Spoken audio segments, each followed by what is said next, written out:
तो इस कहानी की शुरुआत होती है एक डिलीवरी बॉय डोंगिन से। वो अपने काम से आ रहा था और उसे एक लॉकर से सामान हटाने का काम मिला था।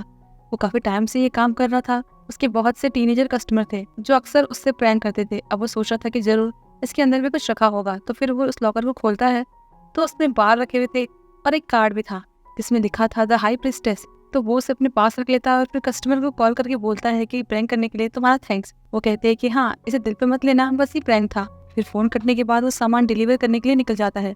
डोंगिन डिलीवरी बिजनेस करना चाहता था, इसलिए ज्यादा पैसे कमाने के लिए वो दिन भर मेहनत करता था। अब शाम को सारे लोग जो ये डिलीवरी करते थे वो सब मिलते हैं तो सब डोंगिन की तारीफ करने लगते हैं क्योंकि इसने सिर्फ आज अकेले ही 80 डिलीवरी की थी। सब चले जाते हैं लेकिन क्यून जो कि डोंगिन का सबसे खास दोस्त था वो वहीं पर रुक जाता है। वो उससे सारी बातें शेयर करता था और उसे बिजनेस करने के बारे में भी पता था। क्यून कहता है कि जब तुम बिजनेस करने लगोगे ना तो मुझे भी ले लेना। तो वो कहता है कि तुम्हारे काम को देखूंगा फिर सोचूंगा। तो उसकी तारीफ करने लगता है कि तुम बहुत ही हैंडसम हो। तो पॉइंट्स देने लगता है और फिर जब उसकी और तारीफ करता है तो उसके पॉइंट्स बढ़ते ही जाते हैं। अगले दिन वो उस कार्ड के बारे में एक बुक में पढ़ने लगता है। इसमें लिखा था कि इसके हिसाब से तुम एक स्मार्ट और काबिल लीडर हो। अपनी काबिलियत से तुम बहुत सारा पैसा कमा सकते हो। ये पढ़ने के बाद तो वो खुश रहता है। फिर अपने सारे फोन उठाकर डिलीवरी के लिए निकल जाता है। पहले वो रेस्टोरेंट जाता है जहाँ की वो डिलीवरी करता था। वहाँ से सामान लेकर निकल जाता है। उसे एक अपार्टमेंट से ऑर्डर आया हुआ था। वो वहाँ जाकर जब बेल बजाता है तो एक मोटी सी लड़की आधा दरवाजा खोलती है। अपने सामने एक यंग हैंडसम लड़के को देखकर वो बहुत खुश रहती है। फिर सामान लेने के बाद कहने लगती है कि इसे मैं अपने फ्रेंड्स के साथ खाऊंगी। तो अंदर देखता है और कहता है कि यहाँ तो बस एक ही स्लीपर है। फिर हंसते हुए जाने लगता है लेकिन वो कहती है कि रुक जाओ, तुम थक गए होंगे ना, और उसे पानी देती है। अब ये डोंगिन को थोड़ा अजीब लगता है लेकिन वो फिर भी पी लेता है। फिर उसे थैंक्स करके वहां से चला आता है। पर ये पानी उसे नमकीन लग रहा था और उसके जाने के बाद वो लड़की बाहर आकर उसे जाते हुए देख रही थी क्योंकि शायद उसे लग रहा था कि डोंगिन उसमें इंटरेस्टेड है। अब अगले दिन उसे फिर से उसी अपार्टमेंट से ऑर्डर आया हुआ था। फिर जैसे ही वो बेल बजाता है तो वो लड़की एकदम से बाहर निकलती है जैसे कि वो दरवाजे पर खड़े होकर उसका ही वेट कर रही हो। पर इस बार पानी की जगह वो उसे कुछ खाने को देती है लेकिन वो मना कर देता है क्योंकि उसे बहुत ही अजीब लग रहा था। वो लड़की भी चिपकू सी लग रही थी, इसीलिए वो कॉल का बहाना बनाने लगता है। तो वो कहती है कि मुझे पता है कोई कॉल नहीं आ रही है। फिर उसे टिप देती है और कहने लगती है कि इतने सालों में सिर्फ तुम ही मेरे पास क्यों आए, शायद ये हमारी किस्मत है। और कहती है कि अब कल से तुम ही रोज मेरा ऑर्डर लेकर आना। फिर दरवाजा बंद कर देती है। इसके बाद से उसे हर दिन एक ही टाइम पर उसी लड़की की डिलीवरी करने को जाना पड़ता था। फिर एक दिन जब वो वहाँ जाता है तो इस बार तो वो पूरा दरवाजा खोल देती है और उसे पैसे दिखाकर कहती है कि अंदर आ जाओ, बैठकर बातें करते हैं। और वो मना कर देता है। फिर कहती है कि मुझे एक लड़के से प्यार हो गया है, तुम्हारी कोई गर्लफ्रेंड है? वो मना करता है तो फिर अजीब अजीब बातें करने लगती है और अपनी स्कर्ट ऊपर करके उसे रिझाने की कोशिश करती है। इससे तो वो थोड़ा अनकंफर्टेबल हो जाता है, उसे मना करने लगता है लेकिन वो तो बस उसे किसी तरह से अंदर बुलाना चाहती थी। तो वो दरवाजा बंद करने लगता है पर वो इतनी जिद्दी थी कि दरवाजा पकड़ के खड़ी हो जाती है। अब डोंगिन को गुस्सा आता है कि क्या बदतमीजी है। फिर पैसे फेंककर कहता है कि मुझे नहीं चाहिए और मुझे अब से आगे से मत बुलाना। फिर चला जाता है। अब जैसे ही वो दरवाजा बंद कर देती है तो ये वापस जाकर पैसे उठाकर ले आता है। अगले सीन में दिखाया जाता है कि वो घर पर बुक्स पढ़ रहा था तो उसे क्यून का कॉल आता है कि जिस लड़के के घर में तुम डिलीवरी करने जाते थे वो कितनी अजीब सी है। जब मैं डिलीवरी के लिए गया ना तो वो मुझे एकदम से घूर रही थी जैसे कि मुझे खा ही जाएगी कि मैं क्यों आ गया। शायद वो तुम्हें ढूंढ रही थी। तो वो कहता है कि मैं उसके यहाँ बिल्कुल भी नहीं जाने वाला और फोन काट देता है। अगले दिन जब वो डिलीवरी कर रहा था तो उसे कंपनी की तरफ से एक कॉल आता है। उससे पता चलता है कि उस अपार्टमेंट वाली लड़की ने उस पर सेक्सुअल हैरेसमेंट का झूठा केस कर दिया था। तो वो कहता है कि मैंने तो ऐसा कुछ नहीं किया और उल्टा वही मुझे परेशान करती है। पर वो कहते हैं कि कंपनी के रूल के हिसाब से जब तक कि प्रॉब्लम फिक्स नहीं हो जाती तुम कोई ऑर्डर नहीं ले सकते। अब ये सुनकर तो उसे बहुत ज्यादा गुस्सा आता है तो उसी के पास पहुंच जाता है। उसे कहता है कि तुम मेरे साथ ऐसा कैसे कर सकती हो।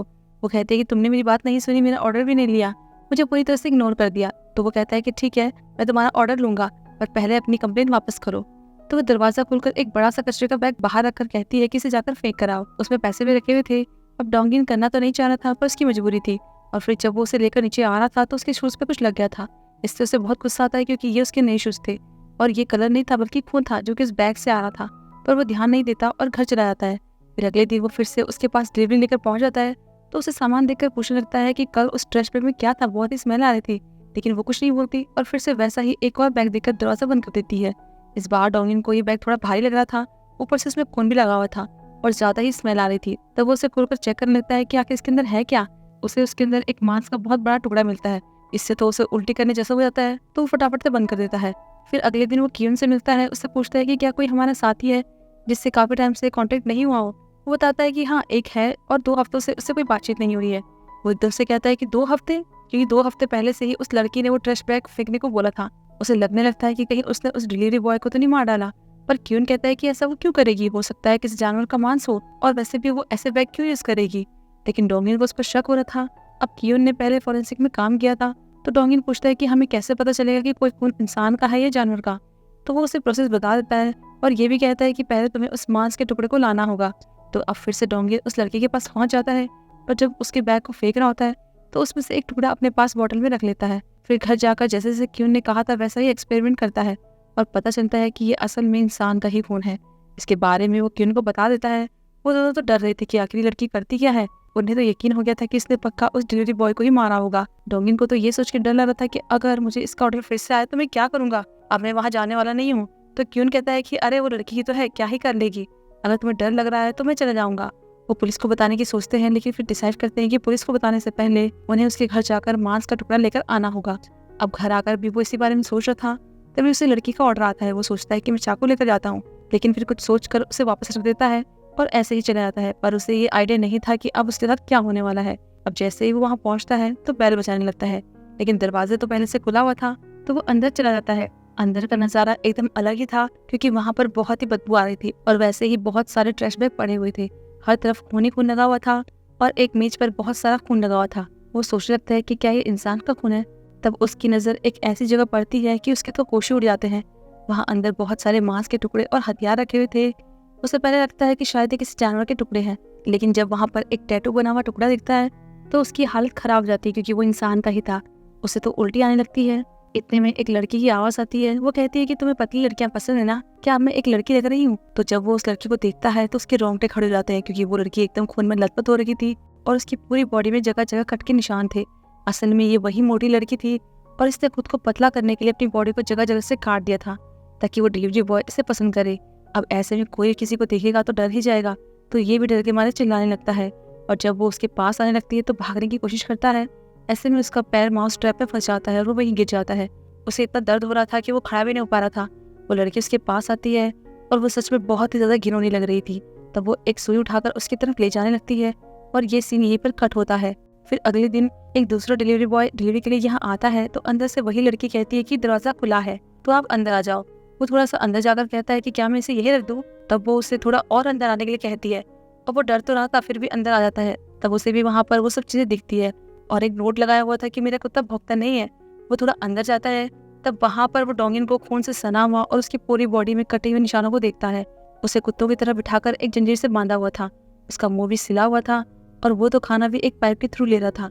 उसे देखकर तो वो आदमी बहुत डर जाता है और जोर जोर से चिल्लाने लगता है, लेकिन वो उसे चुप करने का इशारा करता है और यहाँ पर ये कहानी भी खत्म होती है। तो इस कहानी में जो कार्ड है उसका नाम है द हाई प्रीस्टेस और ये सजेशन देता है कि सिचुएशन से निपटने के लिए आपको अपनी इनर वॉइस पर भरोसा करना चाहिए क्योंकि जो चीज़ जैसे दिखती है वैसे नहीं होती है। पर कार्ड के उल्टा होने पर डोंगिन के साथ सब कुछ गलत हो गया। उसे पता था कि यहाँ पर कुछ गड़बड़ है पर उसने अपने मन की नहीं सुनी तो उसके साथ ये सब हो गया। और इसमें बस इतना ही। तो फिर अब हम मिलते हैं अगले एपिसोड की कहानी के साथ।